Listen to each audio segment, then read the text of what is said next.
আসসালামু আলাইকুম, welcome to Flora blog BD. আজ আমরা রান্না করব মাছ পেঁয়াজি। প্রথমে আমরা পেঁয়াজ, কাঁচামরিচ, লবণ, হলুদ,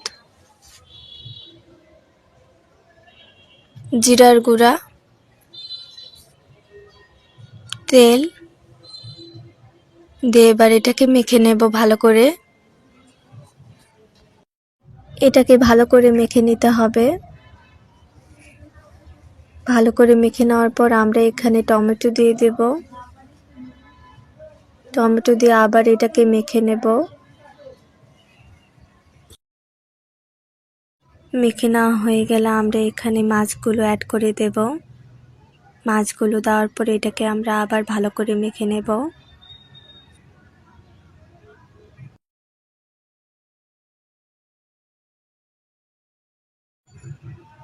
মাছগুলো মেখে নেওয়ার পর আমরা এখানে পানি দিয়ে এটাকে রান্না করে নেব। এই তো তৈরি হয়ে গেল আমাদের মাছ পেঁয়াজি।